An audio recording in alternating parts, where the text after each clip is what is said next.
Vous savez, nos parents, nos grands-parents maîtrisaient non seulement leur langue, mais la langue de Molière. Aujourd'hui, je vois vraiment une descente chez nous, les jeunes d'aujourd'hui. Quand je vois les commentaires sur les réseaux sociaux, vous pensez que vous faites des commentaires pour vous, mais vous impactez toute une communauté parfois. Attention, le savoir, la connaissance, le verbe sont très importants. Faites une différence entre le droit de réponse et le principe de réciprocité systématique. Le principe de réciprocité, c'est tu me fais A, je te fais A souvent. Systématique, bien sûr. Le droit de réponse, c'est tu me fais A et je te donne une réponse que tu peux jamais oublier parfois. Actuellement, les États-Unis sont au cœur d'une polémique avec l'Afrique parce qu'il y a beaucoup d'interdictions sur les territoires et tout. Récemment, avec le Tchad, pareil. Les États-Unis ont interdit aux Tchadiens de pénétrer leur territoire. Et en échange, le président tchadien a aussi dit, bah, les Américains, vous venez pas chez moi. Ça, il a fait ce qu'on appelle le principe de réciprocité. Et la majorité de nous l'acclament sur les réseaux. Ah, c'est très bien, de toute façon, on n'a pas besoin de. Bien sûr qu'on n'a pas besoin de. Mais là, c'est pas le principe de réciprocité qu'il fallait qu'on ait président. On réfléchit. Ce qu'il faut, c'était le droit de réponse ferme.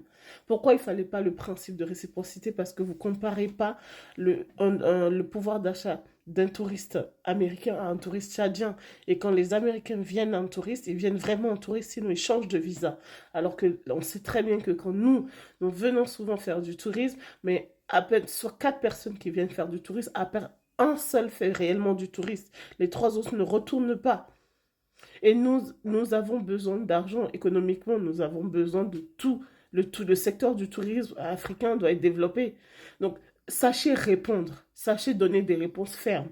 Des réponses qui ne veulent rien dire, des principes de réciprocité qui n'ont aucun sens, ça n'a aucun intérêt pour nous économiquement. Ce qu'il fallait dans ce cas-là, c'est appliquer un droit de réponse ferme, moral, symbolique aux Américains.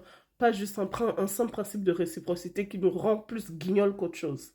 Attention, je suis pour le principe de réciprocité, mais si elle ne sert à rien, si elle n'a aucun intérêt, ils vont juste rigoler sur nous. Donc attention, arrêtez de mettre tout le temps dans les commentaires principe de réciprocité, comme si on n'est pas allé à l'école. Attention, on doit se faire respecter. Nos ancêtres, nos grands-parents avaient le verbe, mais pourquoi pas nous? Je ne sais pas, il y avait plein de réponses que le chat pouvait mettre, c'est-à-dire augmenter le prix des visas fois 20 pour les touristes américains ou des choses comme ça, ou punir les ONG ou faire quelque chose, les ONG américaines ou faire quelque chose. Mais là, ce principe de réciprocité dans ce sens-là, je comprends pas.